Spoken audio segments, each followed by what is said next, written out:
John, good to have you with us. You've got a new book out called Conscious Capitalism. It reminds me of what my grandfather, who founded our magazine in 1917, he said in the first issue. He said, the purpose of business is to produce happiness, not to pile up money. And certainly that seems to be in the spirit in which you wrote the book. I think I'm channeling your grandfather then. But long question at the beginning, but you've studied philosophy. You've studied Smith and Hayek. Mm-hmm. You know about free markets, voluntary exchange, reciprocity, meeting the needs and wants of others, which is not recognized. You don't, even if you're greedy in the real world, you don't get something unless you provide something that somebody else wants. You recognize that free markets means focuses you on the future. Misers do not found Whole Foods or Walmarts or Microsofts or Apples. Brings about enormous circles of cooperation, which we don't even realize. The famous essay, I Pencil, all that goes into something seemingly simple. Brings about innovation and creativity. Real artistry resides in business. What Henry Ford did, for example, with the moving assembly line was really in many ways on a scale of what Michelangelo did. Very different spheres, but the creativity was extraordinary.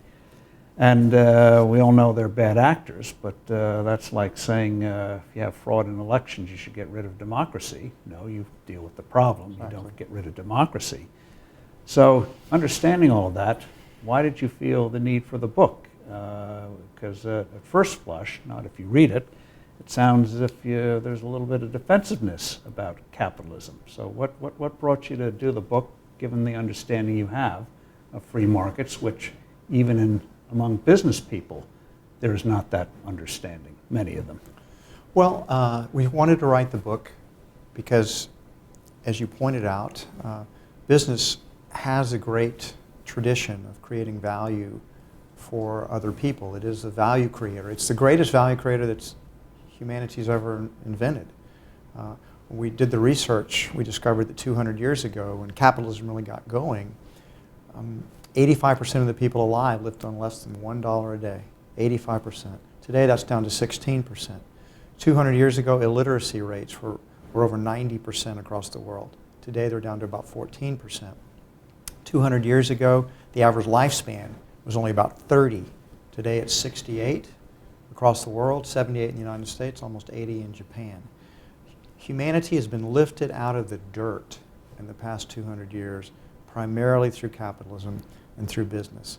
And yet it doesn't get credit for it. We see that the narrative about business has really been defined by the enemies of business, who see it as fundamentally selfish and greedy and exploitative, and that it only cares about making money. And I just think that's fundamentally wrong.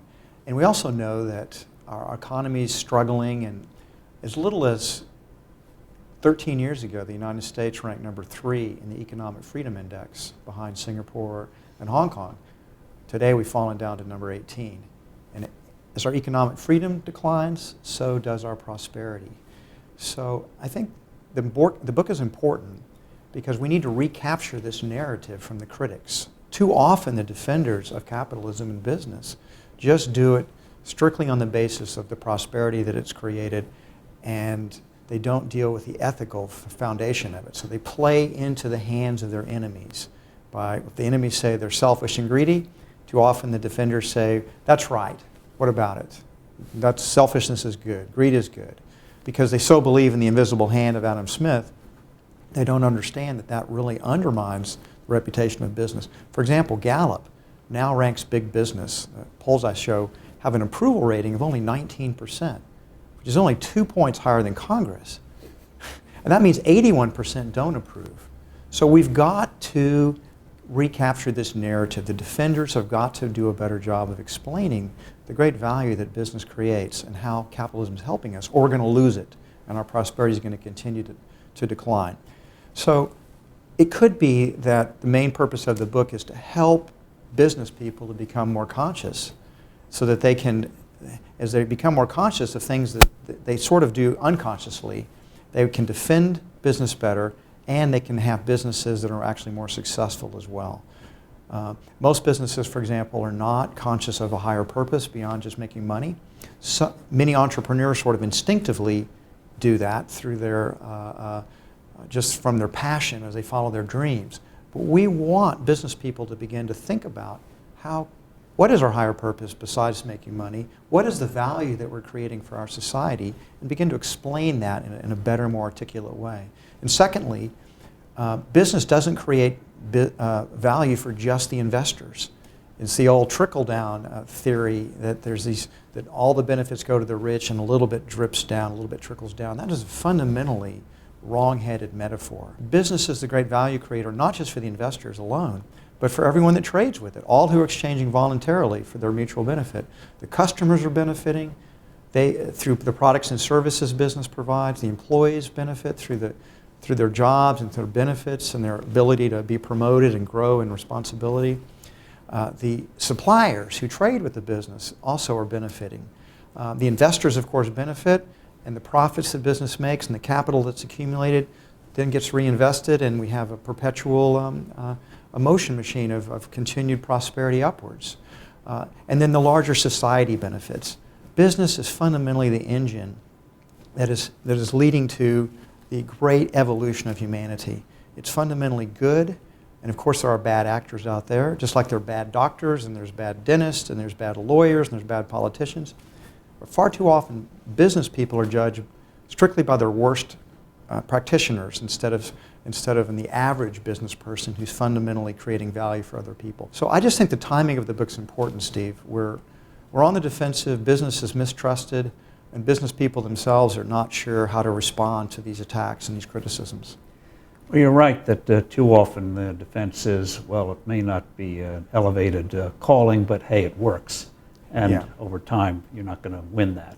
You're not. You're not. And if we don't defend business and capitalism on its ethical basis and not just simply on the results that it produces, the consequences of it, I think we're going to lose the argument. And in terms of the book, whenever I see a word like capitalism and then I see it modified, it almost sounds like you're apologizing for it. Are you making the case that even those who may use the language of it works don't realize that what they're doing is far more than they themselves realize? When they talk about profit maximization, many of them make long-term investments.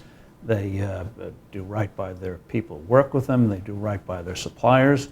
But you're trying to raise their consciousness. You are doing things you don't realize you're doing. Well, yeah, I think there's multiple ways to think about conscious capitalism and what the meaning of that phrase is.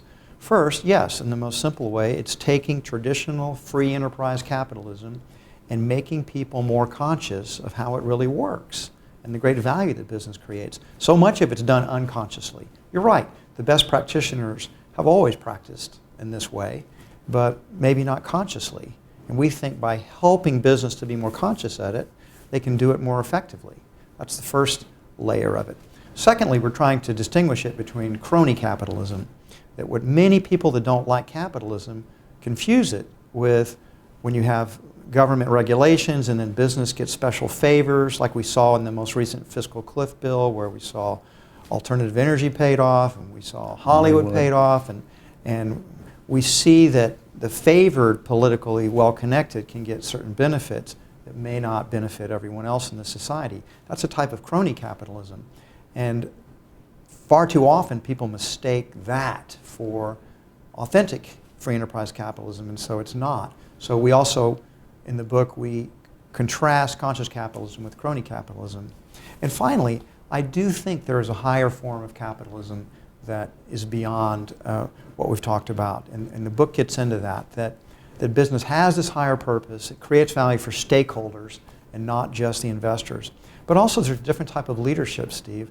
A leadership that is more of a servant leadership that serves the mission and purpose of the organization instead of just trying to line their own pockets, being their only motivation.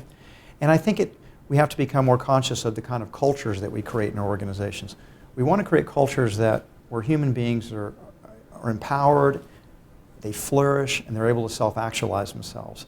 So I do think human beings have the potential to grow in emotional intelligence, grow in spiritual intelligence, we can evolve, we can self-actualize ourselves. So that's the third meaning of conscious capitalism here. This idea that human beings can be more conscious, and if we're more conscious, we're going to do business from a higher ethical motivation than perhaps we would do if we were less conscious. Can you give some examples of contrast between unconscious and what you would call conscious capitalism? Well, the best example, of course, is that a conscious business is going to be one that articulates a higher purpose. For example, Whole Foods Market has several higher purposes. The one that's most obvious to people is we really do want to help improve the health of America. We know now that 69% of the people are overweight, 36% are obese, 80% of the dollars we spend on health care in America are basically for lifestyle diseases. Diseases like stroke and heart disease and diabetes and obesity, cancer, they correlate very closely to diet and lifestyle. So we believe that our higher purpose is to help people to eat healthier foods, educate them about healthy diet and lifestyle, and help them to live longer with disease-free and have greater vitality.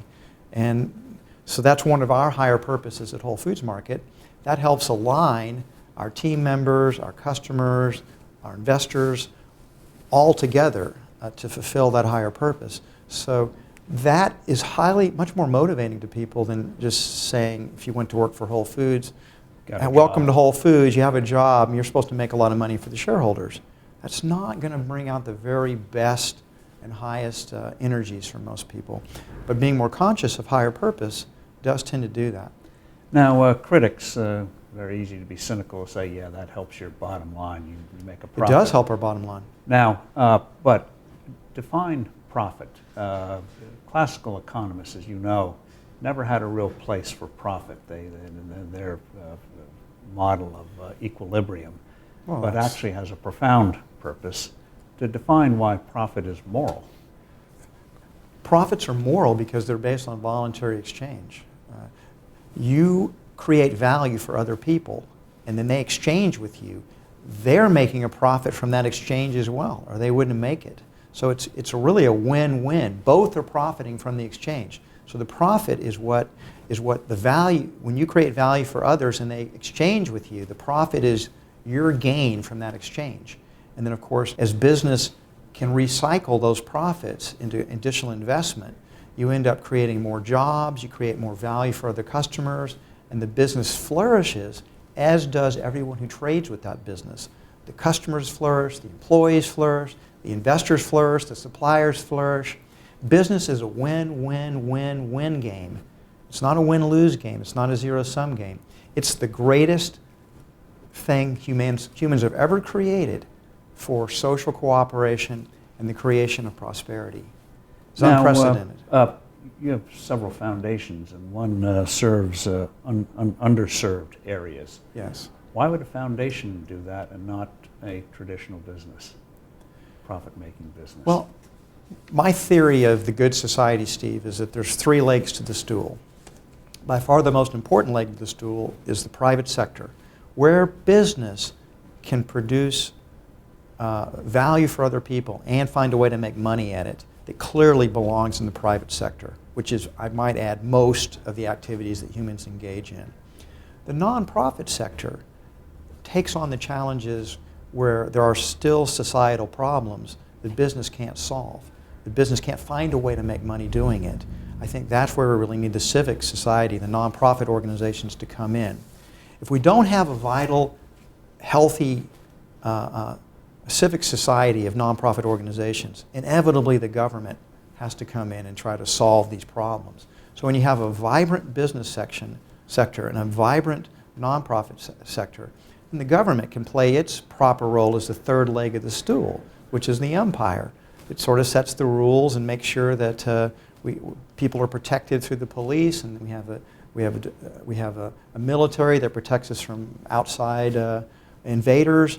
We have a court system and whatever else that the for-profit sector and the nonprofit sector can't do, then government does. Right now we see governments, that leg is consuming 40% of the gross domestic product of the United States. It's doing all kinds of things that are better left to the business sector or the nonprofit sector. So we've got to get those three balanced again.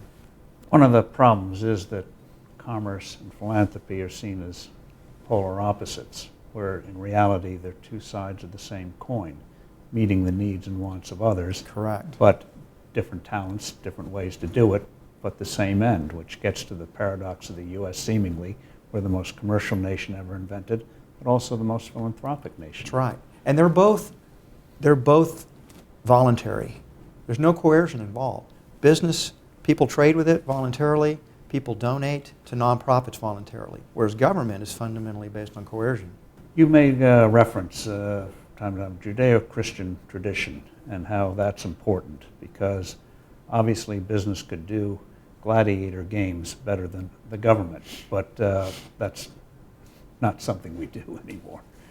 I think one of the challenges that we have right now is when capitalism really got going, Steve, it was grounded in strong Judeo-Christian ethics, which was in the air that people breathed. That was the milieu that these businesses existed in. But what's happened is through things like Marxism and then Darwinism, Freud, socialism, the basic Judeo-Christian ethics have been eroded, and our society has become much more secular. That's why I think it's important that business and capitalism develop ethics that can have a widespread adherence to, even in a secular society. In a lot of ways, our book is attempting to create a new ethical foundation for business based on higher purpose and creation of stakeholder value. I think that could serve as a new foundation. Two industries that you don't feel are quite living up to this. One is financial and the other is pharmaceutical. Why pharma? I think in pharma you have crony capitalism there. First of all, from what I've read, it takes about $1 billion to bring a new drug to market, and that shuts out any type of new competition. So you've got crony capitalism there between the pharmaceutical industry and the FDA. We know that most of the people that go to work for the FDA either came out of the pharmaceutical industry or will go back into the pharmaceutical industry as consultants. So it's very difficult for new entrants to enter into that market.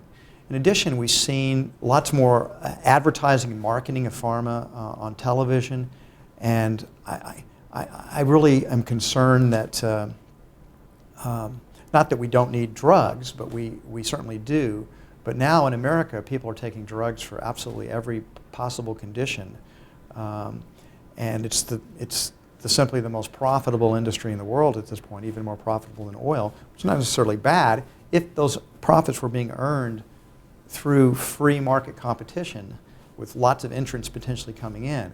And I don't see that any longer. And so I think that the pharmaceutical industry, I mean, you can look at how the healthcare reform came down, and to me it looks like there's a big payoff for the pharmaceutical industry in that particular new legislation. Other industries, patent trollers, the liquor industry, arms dealers, arms makers, cigarette makers.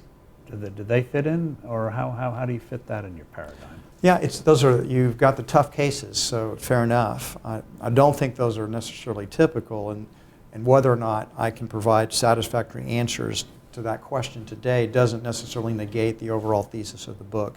Fair.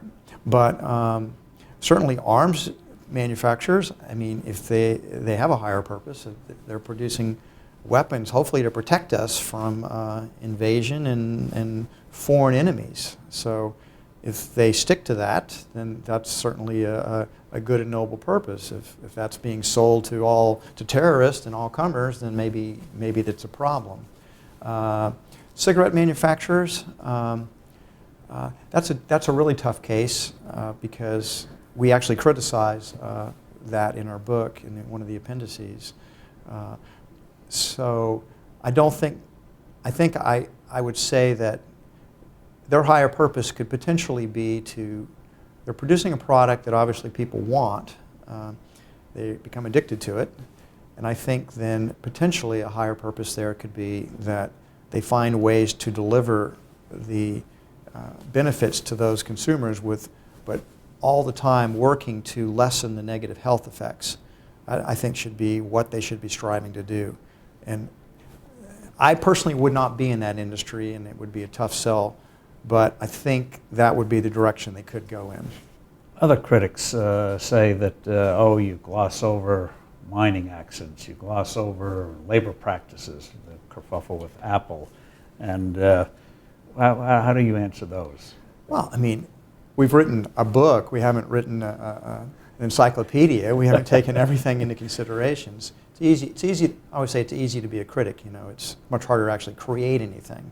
Criticize by creating. But mining is obviously essential to. I mean, we have a lot of human prosperity has come from mining. I mean, it's one of the foundation pieces for an advanced industrial economy. So mining needs to be done safer, and it needs to continue to upgrade its environmental standards. I mean, well, just contrast the coal industry 100 years ago with what it is today. Look at the great progress we've made in terms of safety. The amount of people that are getting black lung, for example, while still terrible, is far less than it used to be. Coal mining is far safer today than it was 100 years ago. There's far fewer accidents. Patent trollers are, that's a whole other case there about.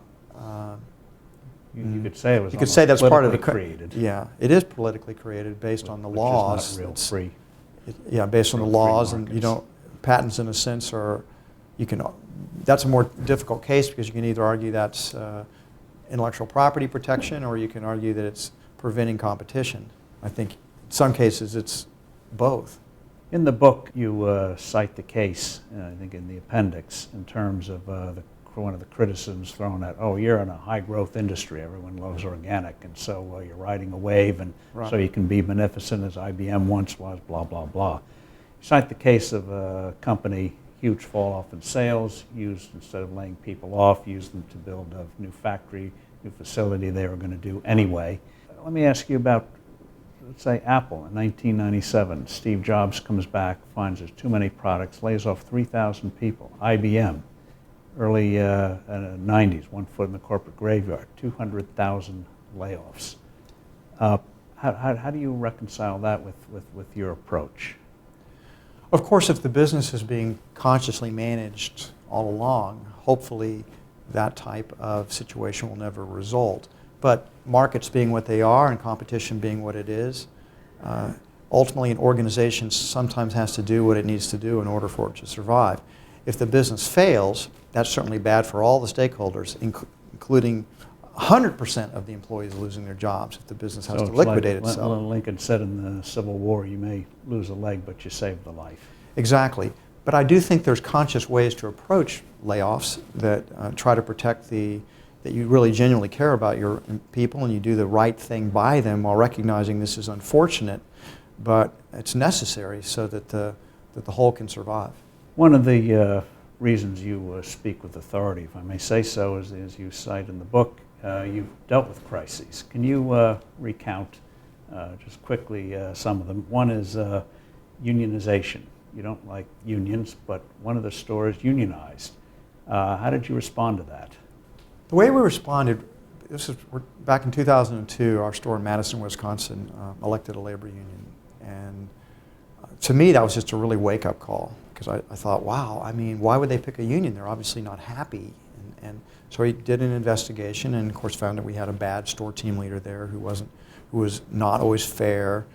And then I did this cross-country trek where I visited every store over a period of about 6 to 9 months and talked to thousands of team members to find out what they liked and didn't like about the company and what their suggestions to make it a better company.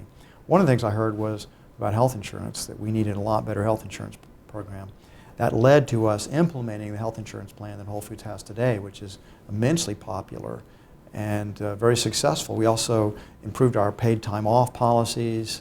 We just restructured some of the ways to prevent these type of abuses in the future. And that's the way to think about a good crisis, Steve, is it's a wake-up call. It's a good opportunity to improve yourself. Because I think every organization has a little bit of, if it ain't broke, don't fix it. Well, when you have a crisis, it's broke. Now you have an opportunity like pain in the body, it's telling you something. That's right. You're getting feedback to improve yourselves. Now the happy ending on that story was that we made such good improvements around the whole company that the union was never able to deliver on its promises, and the team members voluntarily decertified the union 1 year later, and they kind of rejoined the rest of the Whole Foods family. in a sense, I've oftentimes, in the book we talk about this, labor unions are a type of competition for a business. They compete for the hearts and minds of your employees. And that's always an alternative for your workers. If they're not happy and fulfilled in their workplace, they can always select a union. So I just think they serve a very useful purpose to keep organizations from taking their employees for granted. As a listening co-CEO, give us the story on animal rights and how that led to some changes in how you procure the meats that you sell. Well, back in 2003, we were at our annual meeting, we're a public company, and we had picketers from Viva USA and PETA. And they were basically picketing us for the way we were purchasing a type of duck that they considered to be a factory farm type of duck production. Initially, of course, we didn't like it at all. Here they were, they hijacked our annual meeting, and they didn't care about Whole Foods Market. And this was... They were using you for... Yeah, they were using us for their own publicity purposes. But we did engage with those critics and the activists, and we began a dialogue with them. And I stayed in touch with the lead activist, this woman, Lauren Ornelius from Viva, and we started swapping emails. And I remember after about a month or two of that, she basically sent me an email and said that she thought she could tell I was a very idealistic, well-intentioned person, but when it came to animal welfare, I was grossly uninformed. And that furthermore, I was the CEO of a large food company, and I owed it to my company to be better informed. So I took that challenge on that summer. I read about a dozen books on the livestock industry and on animal welfare. And by the end of the summer, I realized that she was right. And I wasn't well informed. And as a result of that, Whole Foods changed its policies. We began to engage with the critics, and they helped us to create a more humane system for the way we procure our meat products that takes animal welfare into account. We worked on it with them for 5 years before we came up with what we have today, which is a very good system where we rate, we give a score of the way the animals were raised. It has to even be a 1 to get into our stores, and then it can go all the way up to a 5+. And that creates a race to the top. Now we're providing more information for our customers. They can purchase the meats, and if they care about animal welfare, then they can purchase animal foods that have a higher welfare rating. Of course, the suppliers, the ranchers, and the farmers want to get a better rating because they can get a little bit higher price. So we've created, instead of a race to the bottom, we've created a race to the top. It's been an interesting process. You had something similar responding to overfishing, cod and the like. Yes.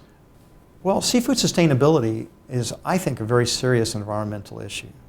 There's some environmental issues that get more publicity I don't think are such a big deal, but this one is one I think is a big deal because we have such modernized fishing industry now that if we have to harvest fish in a sustainable fashion, they're really going to go extinct. They will deplete them below their sustainable basis. Cod is a great example because cod used to be the most ubiquitous fish in the Western Hemisphere. The whole New England fishing industry and the Canadian fishing industry were built around cod. But now cod stocks have dropped 95%. They were moving towards actually the fisheries sustainability had collapsed. So anyway, Whole Foods Market realized this was a problem, and we partnered with some nonprofits, the Blue Ocean Institute on the East Coast and the Monterey Bay Aquarium on the West Coast, along with our longtime partnership with the Marine Stewardship Council. So first thing we did was we created transparency on each species. According to Monterey Bay Aquarium and according to Blue Ocean Institute, we could rate these species. If they were sustainable, they'd be a green. If they were sustainable but not quite so solid, they'd be yellow. And if they weren't sustainable, they'd get a red rating. And we vowed that we would replace all of the red species within 3 years. I'm happy to say we replaced them all within 2 years and got them out of our stores. And in the cod instance, we were able to find a sustainable cod fishery that Marine Stewardship Council certified as sustainable. So we didn't have to fully eliminate cod from our stores, albeit it's just from this one fishery. And so we're kind of hanging on by our fingernails there. Can't let you go without asking about one of the big issues, and it's going to remain one, is healthcare. Mm. You're one of the few who realize, even though it's a different industry from others, every industry is different, but the principles of free markets, if allowed to, would work.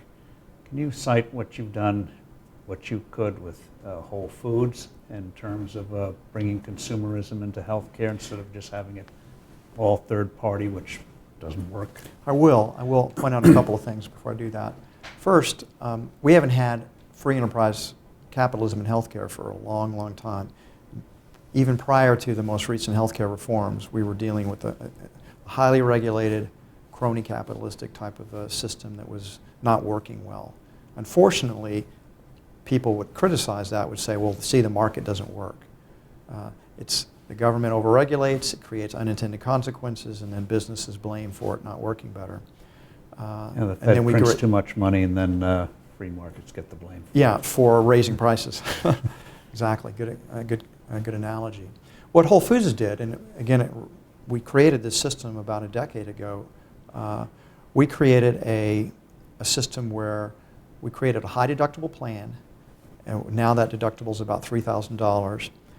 And that, if you work for our company, and you work 30 hours or more, you're automatically enrolled in the plan, which is about 75% of our team members are full-time, 30 hours or more.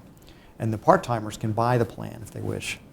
And this, you're automatically enrolled, and then it's a high deductible plan with a $3,000 deductible. But we give up to $1,800 every year to our team members into either a health savings account or a health reimbursement account. We just call it a personal wellness account. They can use that for their deductible if they have any health care expenses. In any one year, most of our team members make no health care claims at all. So they just pile up the money every year, which is good because when they do have a problem down the road, they'll have plenty of money in that account. But then when the deductibles exceeded $3,000, then Whole Foods Market begins to pick it all up. It's very popular with our team members. It works very well. The premiums have stayed very low. Of course, under ERISA, it stayed very low. And now that we've got healthcare reform, we're going to see lots of lobbying going on. A great example of that is in vitro fertilization. In Massachusetts, where we had Romney Care, and the lobbyists were able to get in vitro fertilization covered, it raised every health insurance plan in Massachusetts $850 a year, just by that one mandated benefit, of course, which isn't a health condition at all. I mean, I can see why people want to do in vitro fertilization, but that's not the same thing as a heart attack or cancer or diabetes. And by forcing everybody to cover that, it raises the cost to every individual that's in the plan. And that'll force some people to have to, or some companies or some individuals to not be able to afford insurance anymore on the margin. So in our case, we have this great plan. Our team members love it. It's worked very well for us. And now, of course, we're worried about it. We're worried that they're going to force us to cover in vitro fertilization. They're going to force us to cover mental health coverage or alcoholic rehabilitation or drug rehabilitation or acupuncture or chiropractic or any of the hundreds of mandated benefits that our team members may not wish to have if they knew it was going to raise the cost of their premiums, and therefore the amount of money we can pay in wages will be affected ultimately. There's only so much you can pay. What does Switzerland do that you like? The main thing I like that Switzerland does, Steve, is that it still allows lots of choice between the different insurance plans. I'm not holding up Switzerland as perfect, but it has a variety of different health plans that people can choose from. And it subsidizes the poorest citizens to be able to buy the insurance. So you're still allowing markets to work, but you're providing a safety net for the poor people. What we have in America now is this hodgepodge. We got Medicare, we got Medicaid, we got some employer insurance that we're still going to have. Now we're going to have these exchanges. It's all going to be very confusing, very complex. You're not going to know. Some companies are going to be dropping their coverage. It's just going to be very messy. Switzerland is very simple to understand. And it works fundamentally. It covers everybody, but still gives people a choice about their plans and allows competition there. I think that's preferable to what we're doing. Although, of course, what I'd like to see, if you made me the President of the United States and I had the power, I would go for a complete deregulation of the healthcare system, make free enterprise capitalism. It works well in every other sector of our society where it's allowed to work. It would work well like here. Food. Yeah. If people have problems getting food, you have food banks and food stamps. That's but, right. But you have Let the free government enterprise. supplement poor people so that everybody can afford to buy insurance, but let markets work. Let competitive markets work. That would be, in my opinion, the best solution. So bottom line, one is that free markets do occupy the high moral plane, but the defenders don't use the right language. Correct. And two, you're making the point in the book that if people are more conscious of this, it might make changes that will make everyone better off. Yes, correct. We've identified several very conscious companies who actually do extremely well in the marketplace. They outperform the indices by more than 10 to 1 over the last 15 years. So this produces more shareholder value as well, while producing more value for all of the stakeholders. It's just really a better way to do business, and we want to make more people conscious of that. And in terms of creative destruction, when railroads hit the canals, when airplanes hit the railroads, automobiles hit the buggy industry. Huge disruptions. But your point is, with those who are disrupted, how should they respond when something comes along? Buggy whip manufacturer does perfectly well. Well, even a conscious business will not save you from a complete sea change. You could have been the most conscious buggy manufacturer in the world, but when automobiles were invented, the writing was on the wall there. And that's similarly for any other... Netflix with Blockbuster. That's right, with Blockbuster. So that's what makes capitalism so great. It continues to evolve. It continues to innovate because it's creating value for people. And people have choices. If we're going to have a free society where individuals can make choices, then you're going to have a dynamic economy that meets their ever-aspiring needs. You're not advocating stasis. You're no, saying I'm advocating the exact opposite. When disruption comes, let's say the buggy whip maker goes or Blockbuster gets sharply reduced, there are plenty of other opportunities out there. Absolutely, absolutely. I would say that the conscious business is more likely to be a disruptor than a disruptee, but it doesn't guarantee that. One little thing on that, railroad industry after World War II employed 1.2 million. Today it's 180,000. Wow. And yet we have 100 million more jobs today than we did then. So yeah, and of course we see that with the agricultural system, and it all evolves, it all gets redeployed. Human needs, desires, and wants are virtually infinite. It just moves in different directions. We have different ways of creating value for ourselves. So the whole fear about automation or new technology, goes back to the Luddites, the idea that in their imagination they can't see the new industries beginning to create the jobs as well. And as long as we allow the economy continue to be relatively free and grow, we won't have an unemployment problem. The problem we have today is it's not automation. It's not that we don't have meter readers going out there.